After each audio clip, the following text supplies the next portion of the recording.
தேவனுக்கு மகிமை உண்டாவதாக.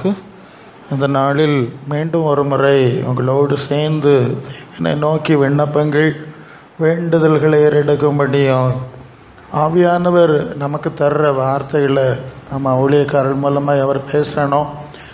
அதற்காக உங்கள் மத்தியிலே நிற்க தேவன் உதவி செய்தார். அதற்காக நான் தேவனுக்கு துதி செலுத்துகிறேன்.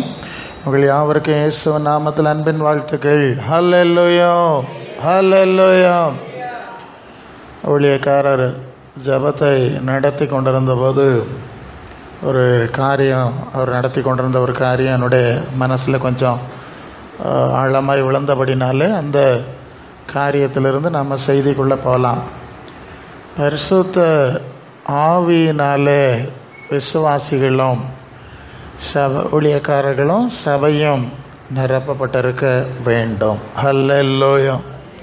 கிறிஸ்துவின் சபையின் அடிப்படை ஏதோ சிலுவை வச்சிருக்கிற இடம் கிடையாது, பைபிளை பயன்படுத்துகிற இடம் கிடையாது, இயேசு ஆராதிக்கிற இடம் கிடையாது, இயேசு நாமத்தை பயன்படுத்துகிற இடம் கிடையாது. அது பரலோகத்திலிருந்து வந்த பரிசுத்த ஆவியினாலே உருவாக்கப்பட்ட ஒரு சூழ்நிலைக்கு தான் சபை என்பதை நாம் அறிந்திருக்க வேண்டும். இயேசு 12 சீடர்களை தம்மோடு கூட வைத்திருந்து அவர்களிடத்தில் ஒரு காரியத்தை சொன்னார். அது லூக்கா 24:49. நீங்களோ உன்னதத்திலிருந்து வரும் பலனால் தரிப்பிக்கப்படும் வரை எருசலேமிலே காத்திருங்கள். சீசர் இடத்துல தான் அதை சொல்லுகிறார், மற்றொரு இடத்துல சொல்லவில்லை. இந்த வேறுபாட்டை அறிய வேண்டும். ஏன் அப்படி சொல்லுகிறார்? இந்த சீடர்கள் தான் இயேசு கிறிஸ்துவின் சபையை இவர் மூலமாக தான் தேவன் உருவாக்க போகிறார், நிறுவ போகிறார், அதை நடத்த போகிறார். அப்போ அவர்களுக்கு உன்னதத்திலிருந்து வரும் வல்லமை பலன் வேண்டும். கண்டிப்பாக சொல்லிட்டார், நீங்கள் எருசலேமை விட்டு போகக்கூடாது. அதுதான் அந்த தாய் சபைன்னு சொல்லும்போது சிலர் கத்தோலிக்க மக்கள் சொல்லுவாங்க, நாங்கள் தாய் சபையை சேர்ந்தவங்க, நீங்கள் எல்லாம் பேரப்பிள்ளை சபையை சேர்ந்தவங்க. ஏன்னா கத்தோலிக்கன் தாய் சபை, அதுலேருந்து பிரிஞ்சது புரொட்டஸ்டாண்ட் சபை, அதுலேருந்து பிரிஞ்சது பெந்தகோஸ்த சபை. அப்போ பெந்தகோஸ்த சபையெல்லாம் இப்போ இது பேரப்பிள்ளை சபையாம். அது அவங்களுக்கு எண்ணம். அப்படியெல்லாம் அவைய சொல்லி ஏமாற்றிக்கிட்டது உண்டு. அப்போ நான் அவர்களுக்கு விளக்கம் கொடுக்கறது உண்டு. தாய் சபைன்னு வார்த்தை நல்லது தான், ஆனால் தாய் சபை எங்கேருந்து வந்து தெரியுமா? அது ரோமாபுரியிலேருந்து வரையில, அது எருசலேமிலேருந்து வந்தது. இயேசு எருசலேமில் தான் இருக்க சொன்னார், எருசலேமை விட்டு போகக்கூடாதுன்னு சொன்னார். வாக்குத்தத்தம் நிறைவேற காத்திருங்கள் என்று அப்போஸ்தலர் 1:5 சொன்னார். அது பலன் அந்த வல்லமை வரும்போது உங்களுக்கு பலன் முதல்ல எருசலேமிலே சாட்சியாக இருக்கணும்னு 8ஆம் வசனத்தில் அப்போஸ்தலர் 1:8 சொன்னார். 14ஆம் வசனத்தில் இயேசுவின் தாய் அங்கே தான் இருந்தார்கள். அப்போ தாய் சபை ரோமாபுரியிலேருந்து வரையில, அது எருசலேமிலேருந்து வந்தது. அது பரிசுத்த ஆவியானவருடைய அங்கீகாரத்தின்படி வந்தது. அந்த பரிசுத்த ஆவியை 2ஆம் அதிகாரத்தில் வரும்போது எல்லாரும் பெற்றுக்கொண்டார்கள். பேதுரு பிரசங்கம் பண்ணினார். பேதுருவின் மூலம் வல்லமையான காரியம் நடந்தது. அவருடைய நிழல் பட்டவர்களாம் சுகமானார்கள். இப்போ பேதுரு தான் பிரதான அப்போஸ்தலன். அந்த பேதுருடைய வழியில் போப்பாண்டவர் வந்திருக்காருன்னு சொல்லி ஒரு நம்பிக்கை வச்சுருக்கு. போப்பாண்டவர் ஜெபிச்சா போவே இல்லை, வியாதி குணமாகவே இல்லை. ஆமாம், அப்படி தானே நிலைமை இருந்துகிட்ருக்கு. பரிசுத்தாவி இல்லை, ஒன்றும் நடக்கலை. சாவி இருக்குன்னு சொல்லிட்டா பாருமா, எந்த சாவி? அல்லேலூயா. ஆமாம், பரலோகத்தின் திறவுகோல்களை உனக்கு கொடுப்பேன் அப்படின்னு ஆண்டவர் பேதுருவிட்ட சொன்னாராம். இப்போ அந்த சாவியை பாண்டவர்கிட்ட கொடுத்துருக்கான். அவைய நம்பு, உங்கள்கிட்ட சாவி இருக்குன்னு சொன்னால் பேய கண்டனத்துக்கு ஓடுகிறீரு. நோயை சுகமாக்க முடியலை. பேதுரு செய்த ஒரு அற்புதமாக நடக்கலை. எல்லோரும் இப்போ வேறு இடத்துக்கு ஓடிக்கிட்டு இருக்காவ. இந்த சாவி கோயிலில் இருந்தவையெல்லாம் இப்போ வேறு இடத்துக்கு இல்லையா ஓடிக்கிட்டு இருக்காவ. அப்போது சாவி இல்லை. சாவின்னு சொல்லுது என்னது? அது உபதேசம், போதனை, நித்திய ஜீவ வசனங்கள் உம்மிடத்தில் உண்டேன்னு சொன்னார். பரலோக ராஜ்யத்துக்கு போகிற உபதேசம் தான் சாவின்னு பேர். அந்த உபதேசத்தில் நடந்தால் தான் போக முடியும். வேதபாரகர் பரிசேயர்லாம் என்ன செஞ்சாவலாம்? பரலோகத்தை பூட்டி போட்டாவலாம். அறிவாகிய திறவுகோலை எடுத்துக்கொண்டீர்கள். தந்திரமாக பேசுது. அப்போ பரலோகத்துக்கு போகிற உபதேசம் இருக்கிறது, பரலோகத்துக்கு போகாமல் அடைத்து போடுற உபதேசம் இருக்கிறது. இதுதான் சாவின்னு சொல்லுது. சரிதானே? பரலோகத்தில் திறக்கிற சாவி இருக்குது, பரலோகத்தை பூட்டி போடுகிற சாவியும் இருக்குது. அது பரலோகத்துக்கு போகிற உபதேசங்களை குறிக்கிறது. சரி, இப்போ பரிசுத்த ஆவியினால் தான் சபை ஸ்தாபிக்கப்பட்டது. அது முக்கியம். இப்போ மீண்டும் இதை சொல்ல வேண்டியிருக்கு. ஏன் சொல்ல வேண்டியிருக்கு? 2000 வருஷங்களை கழிச்சோம். நான் நேரமாக சொன்ன மாதிரி சிலுவை இருக்குது, பைபிள் இருக்குது, இயேசு நாமம் இருக்குது, பாட்டு இருக்குது. ஆனால் பரலோகத்திலிருந்து வந்த ஆவி இருக்கிறதான ஒரு கேள்வியும் இருக்கிறது. அல்லேலூயா. எல்லாம் இருக்கிறது. அது கூட பரலோகத்திலிருந்து வந்த ஆவி இருக்கா? அது இல்லை, இருக்குது இல்லையா? பிரசங்கியாரே கையை காலை உதறாவ, அந்நிய பாஷை பேசுவாவ, துள்ளுகிறார்கள், விசில் அடிக்கிறார்கள், எல்லாம் பார்க்குது இல்லையா? என்னெல்லாம் வச்சியாவ? இது பிடிச்ச பயவளம் இப்படி தானே கிடந்து ஆடிட்டு கிடக்கான். சட்டையை கிழிச்சி தலையை உதறி பிரித்து போட்டுட்டு ஆடுறது. இப்போ 2 ஒன்று போல தானே இருக்குது. அல்ல இல்லையா? அதனால் இந்த சத்தம், விசில், ஊளை, ஆட்டம் எல்லாம் வச்சு இது பரிசுத்த ஆவின்னு முடிவு பண்ண முடியாது. இப்போ கேள்வி என்னன்னா, பரலோகத்திலிருந்து வந்த ஆவி இருக்கான்னாக்கும் கேள்வி. அது இல்லையா இப்போ பிரச்சனை? பரலோகத்திலிருந்து வந்த ஆவி இருக்கா? அது 1 கொரிந்தியர் 2:12, நாங்களும் உலகத்தின் ஆவியை பெறாமல் தேவனிடத்திலிருந்து புறப்பட்டு வந்த ஆவியை பெற்றதுனாலே பரலோக தேவனுக்குரிய காரியங்களோடு சம்பந்தப்படுத்தி காண்பிக்கிறோம். ஜென்ம சோபமுள்ள மனுஷனுக்கு அது பைத்தியமாய் தோன்றும். அல்லேலூயா. அப்போ பரலோகத்திலிருந்து வந்த ஆவி வந்தால் பரலோக வழிபாடு இருக்கும். பரலோக வழிபாடு வரணும் இல்லையா? பரலோகத்திலிருந்து ஆவி வந்தால் பரலோக வழிபாடு, பூலோக ஆவி வந்தால் பூலோக வழிபாடு. இப்போ என்ன வழிபாடு நடந்துகிட்டு இருக்கு உலகத்தில்? பார்த்துட்டு இருக்குதுங்களா? இயேசு நாமத்தில் நடக்கிற வழிபாடெல்லாம் கேட்குதுங்களா? பிரசங்கி மாதிரி சொல்ல வழிபாடை கேட்குதுங்களா? பரலோக வழிபாடு எங்கேயாவது கேட்டியலா? ஒரு இடத்துலையும் கேட்கல. அல்ல இல்லையா? அப்போ இது பூலோகத்தின் ஆவி தான். அதனால தான் அதை திருப்பி சொல்ல வேண்டிய வந்து. அல்ல இல்லையா? இது பரலோகத்திலிருந்து வந்த ஆவியினாலே நிரப்பப்படவில்லை. சபைக்குள்ள பரலோகத்தின் ஆவி இல்லை. ரொம்ப ஆபத்தாக இருக்குது. என்ன பிரசங்கார இவ்வளவு இப்படி சொல்லிட்டா இப்படி பரிசுத்த ஆவியே இல்லைன்னு சொல்லிட்டா இப்படி? அது எப்படி இருக்க முடியும்? ஆண்டவர் சொன்னார், வாரத்தில் போமா ஆண்டவர் சொல்லுகிறார், சத்திய ஆவியாகி அவர் வரும்போது நான் சத்தியம் மட்டும் இல்லை, இன்னொரு வார்த்தை இருக்கே வரும்போது 14:26 என் நாமத்தில் பிதா அனுப்ப போகிற பரிசுத்த ஆவியாகிய தேற்றரவாளனே எல்லாவற்றையும் உங்களுக்கு போதித்து நான் சொன்ன எல்லாவற்றையும் உங்களுக்கு நினைப்பூட்டுவார். அப்போ இயேசு சொன்னவைகளை நினைப்பூட்டணும். இயேசு சொன்னதை எங்கேயாவது இப்போ நினைப்பூட்டு அவளா சந்தேகமாக இருக்கா? நான் நாட்டையர் பேரன், சிஎஸ்சி மார்க்கத்துலேருந்து வந்தேன். அந்த சூழ்நிலையிலேருந்து இந்த கொஞ்சம் ஆழமான அனுபவத்துக்குள்ளே வந்து இப்போவும் அங்கே பேசுவேன். அது வேறு விஷயம். இவளுக்கு பேச வேண்டியது அங்கே பேசுவேன், இங்கே பேசுறது இங்கே பேசுவேன். அது ஒன்றும் பிரச்சனை இல்லை. சரி, அப்போ அங்கே வந்து நான் உங்களுக்கு சொல்லியிருப்பேன்னா 4 பைபிள் ரீடிங் உண்டு. பழைய ஏற்பாட்டில் 2 சங்கீதம் எழுந்துன்னுட்டு வாசிக்க வேண்டும். இன்னொரு பகுதியை யார்கிட்டையாவது கொடுத்துருக்கோம், அதை வாசிக்க கேட்கணும்.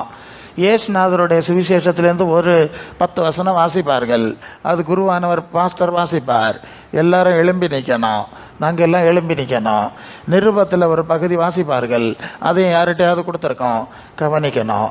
இன்னைக்கு எங்கேயாவது இந்த ஆவி கூட்ட சபையில், என்ன சபை அது? ஆவி இல்லாத சபை இல்லையா? அங்கே இருக்கட்டும். ஆவி கூட்ட சபை எங்கேயாவது இயேசுநாதருடைய வசனங்களை இழந்து நின்று நீங்கள் வாசிக்கிறதை கண்டீர்களா? முதல் விஷயம். இயேசுவின் அப்போஸ்தல சீடர்கள் எழுதின பகுதிகளை நீங்கள் எங்கேயாவது வாசிக்க கேட்டீர்களா? கேட்கல இல்லையா? அப்போ இங்கே இருக்கிறது இயேசுநாதர் சொன்ன ஆவி கிடையாது. அப்படி தான் நான் சொல்லணும். வேறு எப்படி சொல்லுறதுக்கு? இயேசுநாதர் சொன்னதை இந்த ஆவி ஞாபகப்படுத்தணும்னு சொல்லியிருக்கேன். நான் சொன்னவைகளை பிதாவிடத்துலேருந்து வந்து ஆவி இருந்தால் நான் சொன்னதை ஞாபகப்படுத்தும், என்னுடைய சீடர்கள் சொன்னதை ஞாபகப்படுத்தும். அப்போ ஞாபகப்படுத்த இல்லை. இப்போ சங்கீதம் மட்டும்தான் எழும்பினு வாசிக்காவ. அப்போ இயேசுக்குள்ளே இருந்த ஆவி சபையில் இல்லை. இயேசு கட்டளையிட்ட ஆவி இங்கே இல்லை. அப்போஸ்தலருடைய இயக்குன ஆவி இங்கே இல்லை. ஆதி திருச்சபையினுடைய ஆவி இங்கே இல்லை. அதான உண்மை. இந்த ஆவி வந்திருந்தாலே அப்படி இல்லை இப்படி திருத்தி இருக்கணுமா வேண்டாமா? இங்கே இருக்கிறது யூதருடைய ஆவி. இயேசுவை கொலை செய்த யூதருடைய ஆவியாக்கம் தந்திரமோ பெந்தைக்கோஸ்தை குளத்தில் செயல்படுது. இப்போ மனசிலாச்சா? அதனால பெந்தைக்கோஸ்தை ஆவியை நான் பரிசுத்த ஆவியை ஏற்றுக்கொள்ள மாட்டேன். அல்ல இல்லையா? அது கிடையாது. பரிசுத்தாவி வந்தால் பரலோக வெளிப்பாடு இருக்கணும். அல்ல இல்லையா? இயேசு சொன்ன வசனங்களை அது ஞாபகப்படுத்தணும். அப்போஸ்தல மாதிரியை காட்டி தந்தால் அது பரிசுத்தாவி. அல்ல இல்லையா? சும்மா ஆவி இருக்குது, ஆவிக்குரிய சபை. என்ன ஆவிக்குரிய சபை பிரசங்கியாரு? 2 ஆவி இருக்கே. இப்போ சமீபத்தில் ஒரு ஊழியர் கூட்டத்துக்கு இன்னொரு ஊழியக்காரர் கூட்டிகிட்டு போயிட்டார். வாங்க போவோம். நான் ஈஸியாக போக மாட்டேன். ஆமாம், சும்மா போக மாட்டேன். இருந்தாலும் பாருங்க போவோம், என்ன நடக்கணும் பார்ப்போம். அங்கே போனால் அது ஏதோ ஒரு ஸ்தாபனத்துக்கு ஊழியர் கூட்டம். இவருக்கு அதில் ஏதோ தொடர்பு இருக்குது. அதனால சரி நீங்களும் வாங்க. ஆமாம், நானும் போய் உட்காந்தேன், என்ன நடக்கு பார்ப்போம். அங்கே பார்த்தா அங்கே எல்லாருக்கும் நிறைய பேர் பிஷப்பு தான். ஆமாம், எல்லாரையும் பிஷப் ஆக்கியிருக்கு. அப்புறம் அவங்க ட்ரெஸ்ஸு வந்து கொஞ்சம் தொழிலதிபர் உட மாதிரி ட்ரெஸ்ஸை போட்டிருக்காவ. நான் எல்லாத்தையும் கவனித்து கொண்டிருந்தேன். பிறகு ஒரு பிரதான பிஷப்பாம் அவர் அப்படி ஒரு கொஞ்சம் செய்தி பேசும்போது ஒரு வழக்கம் சொன்னார். நாம் எல்லாம் ராஜா வீட்டு பிள்ளை இல்லையா, அதனால ராஜா வீட்டு பிள்ளை மாதிரி ட்ரெஸ் பண்ணியிருக்கோன்னு அவர் ஒரு புதுமையான உபதேசம். அப்போ மனசிலாக்கிட்டேன். இல்லையா, கொள்ளாமா ராஜா வீட்டு பிள்ளையாம், அதனால் அவர் போட்டிருக்கிறதுக்கு அவரே நியாயப்படுத்துவார், வழக்கம் சொல்லுவார். அதனால நாங்கள் வந்து ராஜா வீட்டு பிள்ளை மாதிரி என்ன செஞ்சோம், ஓட போட்டு. புரிஞ்சுதா அவங்களுக்கு நான் சொல்லுது? ராஜா வீட்டு பிள்ளைகளை மாதிரி இல்லை இப்போ பிரசங்கிமார் வாராவ. அது முன்னால் வரனால நான் சொல்லணும். நான் யோசித்து பார்த்தேன், இவனோ எந்த ராஜாவை சொல்லுகிறான்? பரலோகத்தின் தேவனுடைய குமாரனாகி இயேசு உலகத்தில் வாழ்ந்தபோது நான் சாந்தமும் மனத்தாழ்மையுமாக இருக்கிறேன்னு சொல்லிட்டார். எப்படி சொன்னார்? சாந்தமாக இருக்கிறேன், மனத்தாழ்மையுமாக இருக்கிறேன். எங்கேயாவது அவர் ராஜா வீட்டு பிள்ளை மாதிரி உடை அணிஞ்சிருந்தாரா? தலையில் ஒரு கிரீடம் வச்சுருந்தாரா? அப்படி ஒன்றும் அவர் செய்யலையே. அவர் சிம்பிள் அண்ட் ஹம்பிளாக இருந்தார். ஒரு அங்கி மேலிருந்து கீழ் வரை நெய்யப்பட்டிருந்த ஒரு அங்கி இல்லையா, அதை எடுத்தார்கள் சிலுவையில் அறையும் போது. ஓகே, அவ்வளவுதான் தெரியுது. வேற இவங்க சொல்லக்கூடிய ராஜா தோரணம் ஒன்றும் அவரும் வைக்கல. லூக்கா 7ஆம் அதிகாரம் 25ஆம் வசனத்தில் யோவானை பற்றி சொன்னார். யாரு? இயேசுக்கே ஞானஸ்நானம் கொடுத்தவர். யாருக்கு? இயேசுக்கே ஞானஸ்நானம் கொடுத்த யோவானை பற்றி சொல்லும்போது என்ன சொல்லுவார்? ஒன்று படிங்க பார்ப்போம். அதை நீங்கள் உங்களை ஏமாத்துவா இல்லையா, அதனால சொல்லித்தரேன், படிங்க. சரி. அவர் யோவானை குறித்து ஜனங்களுக்கு என்ன சொன்னார்? எதை பார்க்க வனாந்தரத்துக்கு போனீர்கள்? நாணலையோ? அல்லவென்றால் எதை பார்க்க போனிய? மெல்லிய வஸ்திரம் தரித்த மனிதர்களையோ? அலங்கார வஸ்திரம் தரித்தவர்கள் அரசர் மாளிகையில் இருக்கிறார்கள்.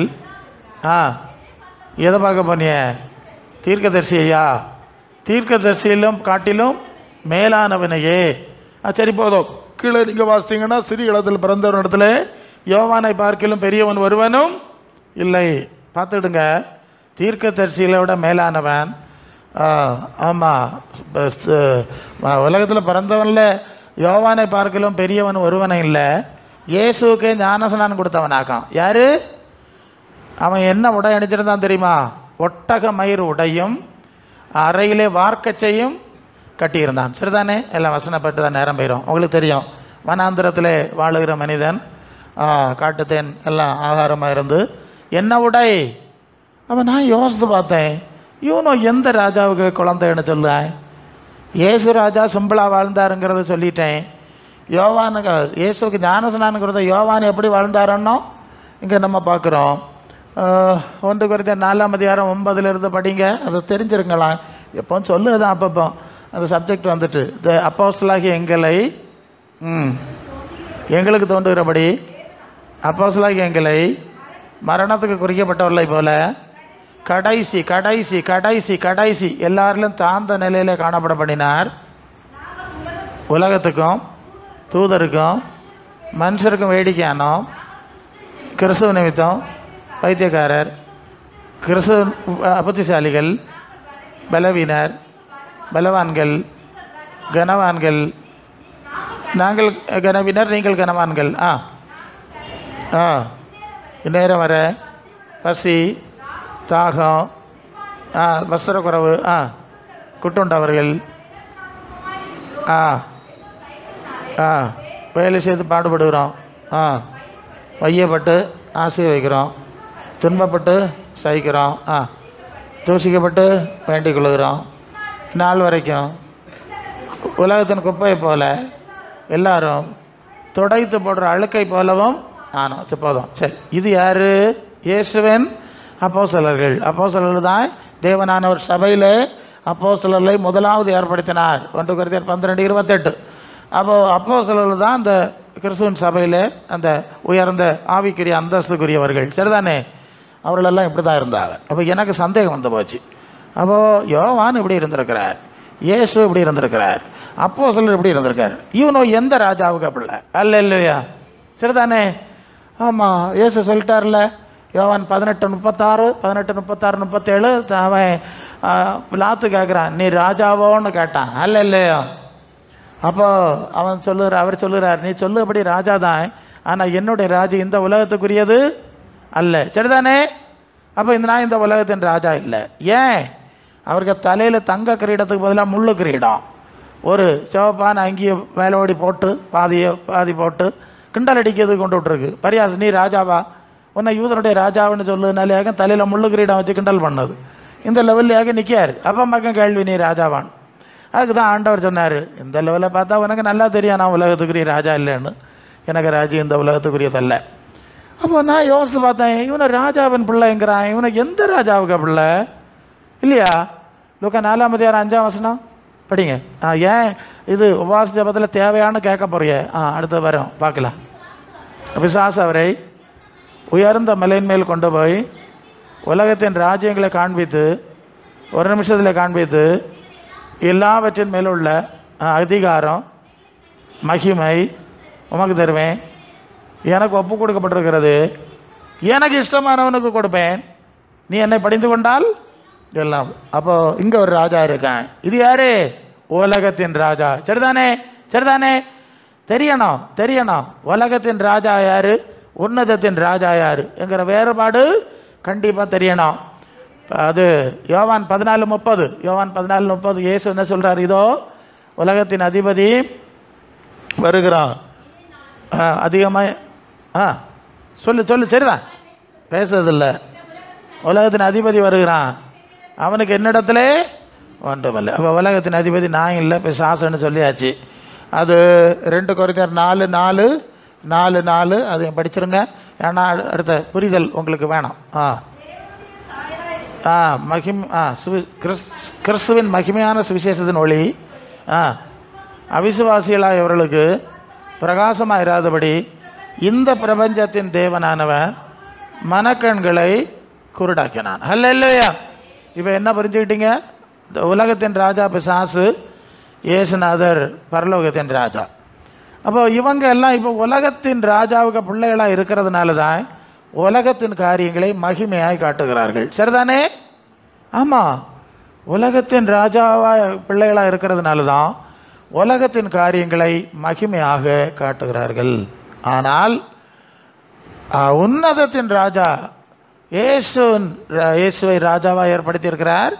அந்த இயேசுவின் பிள்ளைகளாக இருக்கும்போது இயேசுக்கேற்ற மகிமையை தான் அவர்கள் விரும்புவார்கள். நீங்கள் 1 பேதுரு 1 அது 3 கிறிஸ்து இயேசுவை உங்களுடைய விசுவாசமும் நம்பிக்கையும் தேவன் பேரில் இருக்கும்படி அவரை 1 பேதுரு 1:2-3 அவர் மேல் இருக்கும்படி அவரை மரித்தோர் 21 மன்னிக்கவும் 1 பேதுரு 1:21 உங்கள் விசுவாசமும் நம்பிக்கையும் தேவன் பேரில் இருக்கும்படி அவரை மரித்தோரிலிருந்து எழுப்பி அவருக்கு எங்கே கொடுத்தார்? மரித்தோரிலிருந்து எழுப்பி மகிமை கொடுத்தார். சந்தேகம் இல்லையே? அந்த வேறுபாடு நான் வாரத்தில் தான் போகிறேன். சரியா? உலகத்தில் இருக்கும்போது மகிமை கொடுக்கல, அவருக்கு ஆவிக்குரிய அதிக பரிசுத்த ஆவியை கொடுத்து அதிகாரம் கொடுத்திருந்தார். பிசாசு விரட்ட வியாதி அந்த மாதிரி ஒரு மகிமையை கொடுத்திருந்தார். வேற உலக பிரகாரமான மகிமையை ராஜாக்கள் மகிமை கொடுத்திருந்தா தான் அவர் ஒரு அரண்மனையில் வாழ்ந்திருக்கணுமே இல்லையா? ஒரு ரதம் வச்சிருக்கணுமே. நம்ம கார் வச்சிருக்கோம், அது மாதிரி அந்த காலத்தில் ஒரு ரதமாவது வச்சிருக்கணுமே. சீசர்களுக்கு ஆளுக்கு ஒரு அரண்மனை கட்டி கொடுத்துட்டு போயிருக்கணுமே. ஆளுக்கு ஒரு ரதம், 2-3 குதிரை போட்டுன ரதங்களையாவது கொடுக்க இல்லையே? இல்லையா? அப்போ இது ஒன்றும் அவர்கிட்டையும் இல்லை, அவருடைய சீடர்கள்ட்டையும் இல்லை. அவருக்கு பரிசுத்த ஆவியினாலே அதிகாரத்தை கொடுத்து தேவன் கூட இருந்தார். அதை அப்போஸ்தலர் 10:38 தேவன் அவரை நசரேயனாகிய இயேசுவை பரிசுத்த ஆவியினாலும் வல்லமையினாலும் நிரப்பினார். தேவன் அவரோட கூட இருந்தார். பரிசுத்த ஆவியின் வல்லமை இருந்தது, அது மகிமை தான். அது தேவனாக இருந்தது. அதனால அவர் எல்லா அதிகாரம் உடையவர்களாக பிசாசை விரட்டினார், வியாதியை சுகமாக்கினார், அந்த மகிமையை கொடுத்தார். அது உண்மை. உலகத்தில் நீர் என்னை மகிமைப்படுத்தினீர்னு சொல்லுது இந்த மகிமை. வேற சட்டை போட்டு மகிமை, கிரீடம் வச்சு மகிமை, தங்கத்தில் டாலர் செயின் போட்டு மகிமை, அப்படி ஒரு மகிமை அவர் கொடுக்கல இல்லையா? அழிவுக்குரிய மகிமையில் அவர் கொடுக்கவில்லை, அழியாம மகிமை அவருக்கு கொடுத்திருந்தார். 2வது அவரை மரித்தோர்லேருந்து எழுப்பி அவருக்கு மகிமையை கொடுத்தார். மரித்தோர்லேருந்து எழுப்பி மகிமையை கொடுத்தார். அல்லேலூயா. அந்த மகிமை. நீங்கள் 2 தெசலோனிக்கேயர் 2:14 அங்கே நம்முடைய கர்த்தராகிய இயேசு கிறிஸ்துவின் மகிமையை அடையும் பொருட்டாக எங்கள் சுவிசேஷத்தினாலே அந்த ரட்சிப்புக்கு தேவன் உங்களை அழைத்தார். அப்போ மரித்தோரிலிருந்து எழுப்பி இயேசுவுக்கு மகிமையை கொடுத்தார். அதே மாதிரி நம்மை மருத்துவரிலிருந்து எழுப்பி ஒரு மகிமையை தருவார். சரிதானே? சந்தேகம் இல்லையே. 1 கொரிந்தியர் 15:40-41 சூரியனுடைய மகிமை வேறு, சந்திரனுடைய மகிமை வேறு, நட்சத்திரங்களுடைய மகிமை வேறு, மகிமையில் மகிமை வித்தியாசம் இருக்கிறது. மரித்தவரின் உயிர்த்தெழுதல் அப்படியே மகிமையாய் இருக்கும். சரிதானே? அப்போ நமக்கு எப்போ மகிமை? ஒரு புதிய சரீரம் கொடுக்கப்பட்ட மகிமை.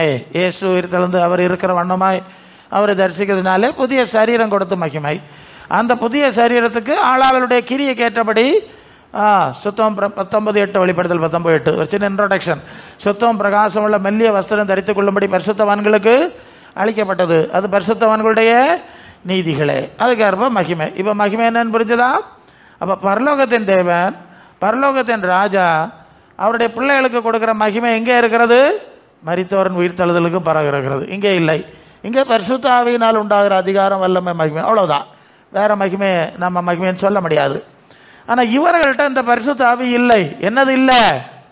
பரிசுத்த ஆவி இல்லை. பரிசுத்த ஆவியாகிய தேவன் இல்லை. அந்த தேவனுடைய வல்லமை, அதிகாரங்கள், கிருபைகள், கிரியைகள் இல்லை. அதுவும் இல்லை. ரெண்டாவது, அவர்களுக்கு தேவன் இயேசுவை போல ஒரு மகிமை கொடுப்பாருங்கிறதுல விசுவாசமாக இல்லை. அதனால இப்போமே என்ன பண்ணிட்டாவ? ஆமாம், ஆடம்பர உடை போடுறாங்க, தங்கம் வெள்ளி எல்லாம் போடுறாங்க, தொழிலதிபர் மாதிரி உடை போட்டு மகிமையை தேடி கொள்கிறார்கள். அல்ல இல்லையா? புரியுதா நான் சொல்லுது? தேவன் கொடுக்கிற, அவர்கள் தேவனால் வருகிற மகிமையிலும் மனுஷனால் வருகிற மகிமை அதிகமாய் விரும்பினார்கள். அதனால இயேசுவின் உபதேசத்தில் நடக்கவில்லை என்று இருக்கு. மனுஷருக்கு முன்பு மேன்மையாக எண்ணப்படுகிறது, தேவனுக்கு முன்பாய் அருவருப்பாக இருக்கிறது, எல்லாம் இருக்கு. சரியா? ஏன் சொல்றேன்னா, தேவன் கொடுக்கிற மகிமைக்குரிய அனுபவங்களை தெரியாம இந்த உலகம் கொடுக்கிற மகிமை அல்லது தங்களுக்கு தாங்களே மகிமை உண்டாக்குற அனுபவத்தில் போறவர்கள் பரலோகத்திலிருந்து வந்த ஆவியை பெற்றுக்கொள்ள முடியாது. அல்ல இல்லையா? சப்ஜெக்ட் இங்கே இருக்கு. ஒன்றில் பரலோகத்திலிருந்து வந்த ஆவியை பெற்றவர்கள் இந்த மகிமையை விரும்ப மாட்டார்கள். அல்ல இல்லையா? ஏன்னா அந்த ஆவியானவர் பரலோகத்தை குறித்த வெளிப்பாடு கொடுத்துருவார், இந்த மகிமையை பெற்ற வெளிப்பாடு கொடுத்துருவார் இல்லையா? அதனால பவுல் சொல்வார், அதாவது எனக்கு லாபமாக இருந்த விளைவைகளோ அவைகளெல்லாம் நஷ்டம் என்று விட்டேன், குப்பையாய் எண்ணுகிறேன். பிலிப்பியர் 2ஆம் அதிகாரமாக நம்ம படிக்கிறோம். ஏன் குப்பையாய் எண்ணினார்? அவருக்கு ஒரு பெரிய தரிசனம் கிடச்சி. அல்லேலூயா. பரலோகத்தை, அது 3ஆம் அதிகாரம், 3ஆம் அதிகாரத்தில் 11ஆம் வசனத்தில் படிக்கிறோம். அதுக்கு முந்தின வசனம் என்ன சொல்லுது? 10, நான் அவரை, அவருடைய உயிர்த்தலின் வல்லமை, அவருடைய பாடுகளின் ஐக்கியம், அவருடைய மரணத்துக்கு ஒப்பான மரணத்துக்குள்ளாகி எப்படி ஆயினும் நான் மரித்தோரிலிருந்து உயிரோடு எழுந்திருப்பதற்கு தகுதியாகும்படிக்கு அதற்காக எல்லாவற்றையும் அவருக்காக நஷ்டம் என்று விட்டேன், குப்பையாக எண்ணுகிறேன். அப்போ மரித்தோரின் உயிர்த்தெழுதலில் கிடைக்கிற மகிமை. சரிதானே? வசனம் பார்த்துட்டோம். இந்த மகிமை அடைவதற்கு இந்த போலி மகிமைகளெல்லாம் நான் விட்டு விட்டேன். அல்லேலூயா. பேரு, புகழ், அந்தஸ்து, பணம், கௌரவம், நல்லா எட்ஸெட்ரா எட்ஸெட்ரா. ஓகே, இதாக்கும் ஆவிக்குரிய கிறிஸ்துவன் சபையினுடைய அனுபவம். ஐடியா கிடைச்சா? இப்போ பார்க்குறதெல்லாம் இந்த அனுபவம் அல்ல. அப்போது இவர்களுக்குள்ளே பரிசுத்த ஆவியினுடைய அனுபவம் இல்லை, அல்லது பரலோகத்திலிருந்து வந்த ஆவியின் அனுபவம் இல்லை, பரலோகத்தின் ஆவியினால் உண்டாகிற வெளிப்பாடு இல்லை. இயேசுவின் வசனங்களையோ அப்போஸ்தலருடைய வசனங்களையோ இந்த அந்த ஆவி நினைப்பூட்டவில்லை, பேசவில்லை. எப்போதும் பழைய ஏற்பாட்டுக்காக தான் பேசுவாங்க. நீங்கள் கவனிச்சிருக்கீங்களா? இயேசுவை பற்றி அப்போஸ்தலர் பேரெல்லாம் பேச மாட்டாங்க. அங்கே ஆபிரகாம், தாவீது, யாக்கோபு 2 பரிவாரம் இப்படியே சுற்றுவாங்க. அப்போ அதுலேருந்து விளங்கிடணும், இவங்களுக்குள்ள இயேசுக்குள்ளே இருந்த ஆவி இல்லை, அப்போஸ்தலருடைய வழி நடத்தின ஆவி இல்லை. இதுதான் முதல் பிரச்சனை. இப்போ ஆவிக்குரிய சபைன்னு சொல்கிறதுல பரலோகத்திலேருந்து வந்த ஆவி இல்லை, உலகத்தின் ஆவி இருக்கிறது. என்ன ஆவி இருக்கிறது? உலகத்தின் ஆவி இருக்கிறது. அதை வஞ்சிக்கிற ஆவி. ஒளியின் தூதனுடைய வேஷத்தை தரித்து கொள்வானே இல்லையா? ஒளியின் தூதன்னா எப்படி? நான் சொல்லுது இப்படி சொல்லுவேன், வெள்ளை உடை தான் அணியணும்னு போதிக்கிறாங்கல்ல, அது இந்த ஒளியின் தூதனுடைய ஒரு கனியாகும். நான் உங்களுக்கு சொல்லிடுறேன், வாரதை சொல்லணும். வெள்ளை உடை அணிகிறது தப்பு கிடையாது, எனக்கு தோணுது அல்லது எனக்கு பிரிச்சிருக்கு, எனக்கு ஏதோ மனசுக்கு ஓகே நீங்கள் செய்யலாம், அது தப்பு கிடையாது. நாங்களும் வெள்ளை உடை அணிகிறவர். வெள்ளை உடை தான் அணிய வேண்டும் ஒரு உபதேசம் பெந்தேகோஸ்தே கோலத்தில் இருக்குது. அப்படி இயேசு ஒரு போதனை வைக்கலை, அப்போஸ்தலர் வைக்கலை, ஆதி திருச்சபையில் எங்கேயுமே கிடையாது. இருந்தால் சொல்லுங்கள். வெளிப்படுத்தின விசேஷத்தில் சொல்லியிருக்கிற வெள்ளை உடை அந்த மகிமை. அல்லேலூயா. ஜெயங்கொள்ளுகிறவனுக்கு வெண் வஸ்திரம் தரிப்பிக்கப்படும். எங்கே? பரலோகத்தில். அல்லேலூயா. வெள்ளோடை தரித்து குருத்தோலை பிடித்தவர்களை கண்டேன். எங்கே? பரலோகத்தில். அல்லேலூயா. அப்புறம் உடுத்திக்கொள்வதற்கு வெண் வஸ்திரங்களை உடுத்தி வாங்கி என்னிடத்தில் வாங்கிக் கொள்ளவும் புத்தி சொல்லுகிறேன்னு ஒரு வசனம் இருக்குது. அது நம்முடைய ஆத்மாவினுடைய பிரகாசத்தை குறிக்கிறது. அது ஆண்டவர் கொடுக்குற வஸ்திரம். யார் கொடுக்கறது? கடையில் வாங்கி போடுறதில்லை. ஓகே, நான் சொல்லியிருப்பேன். ஆனால் இதை மறைச்சிட்டு நீங்கள் வெள்ளை உடை உடுத்துட்டா புனிதர்கள் ஆயிரலான்னு ஒரு கோட்பாடு இருக்கு இல்லையா? அது ஒளியின் தூதனுடைய வேஷம் போடுகிற ஆவியினுடைய போதனை. ஆமாம், அப்படி கண்டிப்பாக நீங்கள் சொல்ல முடியாது. உடை பரிசுத்தமாக இருக்கணும்னு நீங்கள் போடணும். உடை எப்படி இருக்கணும்?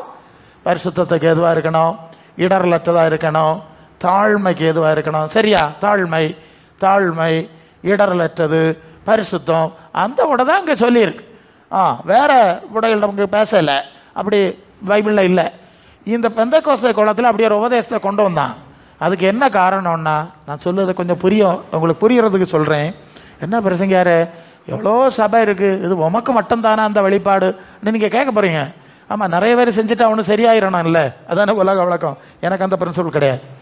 ஒரு முறை ஒரு குறிப்பிட்ட சபை போதகரோடு நான் என்ன போட்டிருக்கேன், இல்லை இதே ஷர்ட்டு தான் நினைக்கிறேன், ஒயிட்டு தான் போட்டிருக்கேன். பட் கொஞ்சம் மங்கல், ஏன்னா நான் அந்த ட்ராவல் பைக்கில் ஓடிக்கிட்டே இருப்பேன்.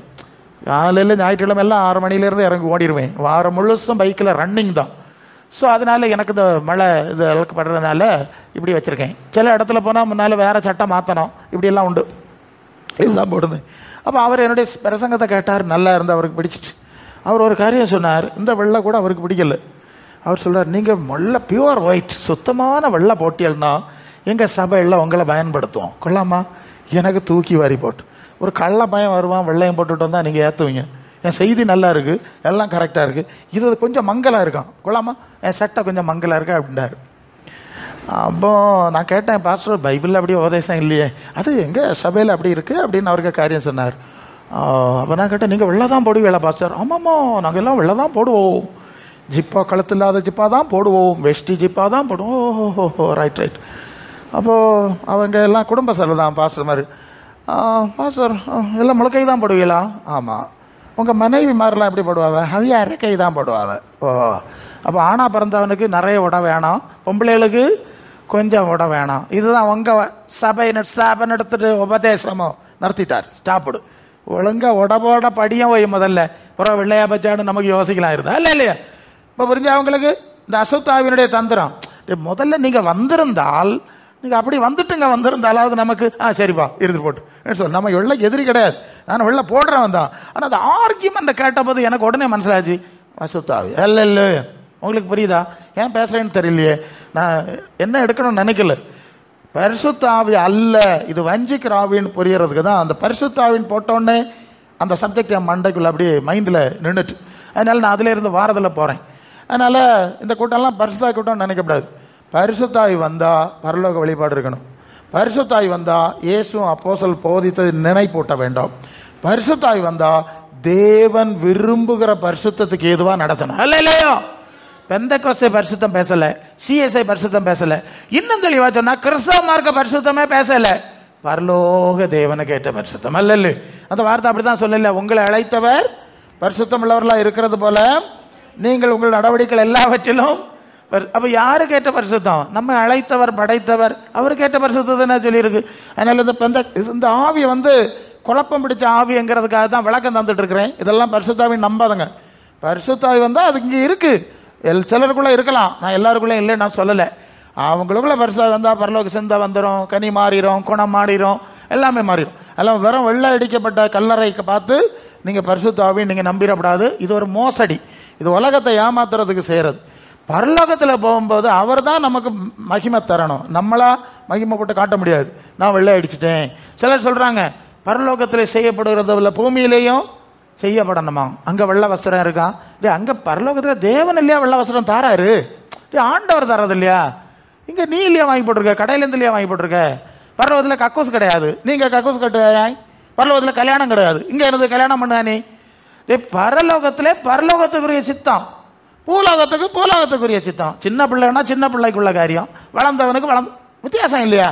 பரலோகத்துக்குரிய சித்தம் பரலோகத்தில் நிறைவேறணும், பூலோகத்துக்குரிய சித்தம் பூலோகத்தில் இருந்தார். பூலோகம் சபிக்கப்பட்டாச்சு, தீக்குளத்தை வச்சிருக்கு, இதை விட்டுட்டு போகிறோம். பரலோகம் நித்தியம், அங்கே தீக்குளத்தை போகல. புரியுதா? ரெண்டு பிசாசுடைய சாமர்த்தியத்தை பாருங்க. பரிசுத்தமாக இருங்கப்பா, அதுக்குரிய வழியை பாருங்க. அதுக்கு பிறவாது இதை சொன்னால்னா பிரச்சனை இல்லை, விட்டுருவோம், போட்டு விட்டுடலாம். இது பிசாசு திருப்புறான். இந்த அசுத்தாவி, வஞ்சிக்கிறாவி, ஒளிந்ததுன்னு நான் சொன்னேன்ல, அதுக்கு ஆதாரங்களை உங்களுக்கு தர்றேன். அந்த வார்த்தை எனக்கு பலமாக விழுந்து. அப்போ நாம் பரலோகத்திலிருந்து வந்த ஆவியினால் நிரப்பப்பட வேண்டும். அதுதான் சரியான வார்த்தையாக இருக்கும். அந்த ஆவியினாலே இயக்கப்படுகிற சபையாக இருக்க வேண்டும். இப்போ பிரச்சனை ரூட் காஸ், அது வேர்லே பிரச்சனை. இவர்கள் பரிசுத்த ஆவியை பெற்றுக்கொள்ளவில்லை, பரலோகத்திலிருந்து ஆவியை பெற்றுக்கொள்ளவில்லை. ரெண்டு அந்நிய பாஷை பேசி கையை காலை உதறணுன்னா ஓ பரிசுத்த ஆவியில் நிறைஞ்சிட்டாவேன்னு ஏமாந்துருவாவ. நான் ஒரு சபைக்கு பிரசங்கத்துக்கு போனேன், இது மாதிரி ஒரு சனிக்கிழமை, ரொம்ப வருஷத்துக்கு முன்னே போனேன். அது எனக்கு பழக்கமுள்ள சபை, ரொம்ப வருஷத்துக்கு பிறகு போனேன். அப்போ பாஸ்டர் நீங்கள் பற்றியலாம் அன்னைக்கு பேசுங்கன்னு எனக்கு செய்தி சொல்ல சமயம் தந்தாச்சு. நான் செய்தி பேசிகிட்டு இருந்தவளை இது மாதிரி பரிசுத்த ஆவிக்கும் வஞ்சிக்கிற ஆவிக்குள்ள வேறுபாடு என்னங்கிறத நான் பேச ஆரம்பிச்சிட்டேன். பேசிட்டேன், ஏதோ பேசிட்டு வந்தேன், இடையில வந்துடுச்சு, பேசி முடிச்சாச்சு. அந்த பாஸ்டர் முடிஞ்சது, கூட்டம் முடிஞ்சு நாங்கள் சாப்பிட்டுட்டு இருந்தோம். சாப்பிட்டுட்டு இருந்தபோது அந்த பாஸ்டர் சொன்னார், பாஸ்டர் உங்களை கொண்டு வந்து எங்கள் சபையில் உள்ள முக்கியமான ஒரு பிரச்சனைக்கு ஆண்டவர் இன்னைக்கு தீர்வு ஏற்படுத்தினாருன்னு சொன்னார். உடனே இன்ட்ரெஸ்டிங்காக இருக்குது, சொல்லுங்கள் அது என்னன்னு நானும் தெரிஞ்சுக்கிட்டேன்னு கேட்டால் அவர் சொல்கிறாரு, எங்கள் சபையில் ஒரு ஆளுக்கு பயங்கரமாக ஏதோ ஒன்று வந்து இறங்கி அது உதறி அலக்கழிச்சு ஆடி பாடி பயங்கரமாக குதிச்சுது.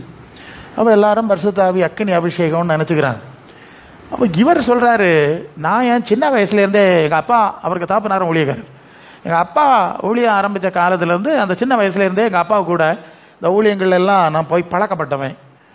அப்போ பரிசுத்தாவி இறங்குறதை நான் பார்த்துருக்கேன், அந்த கனிகளை செயல்களை நான் பார்த்துருக்கேன். ஆனால் ரொம்ப அனுபவம் உள்ளவர்ல, இது ஏதோ கொஞ்சம் வித்தியாசமாக இருந்த மாதிரி இருக்குது. எப்படி இருக்குதா? Something different. ஓகே, அவருக்கு அது என்னதுன்னு அவருக்கு அதை தெளிவாய் விவரிக்க தெரியலையாம். ஏதோ ஒரு மாதிரி ஒரு வித்தியாசமாக இருக்க மாதிரி என் மனசில் தோணிச்சுது.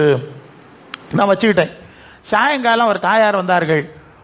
பாஸ்டர் அவங்களுக்கு இப்படி வல்லமை அக்கினி அபிஷேகம் கர்த்தர் கொடுத்துட்டார் அப்படின்னு பேசினாங்களாம்.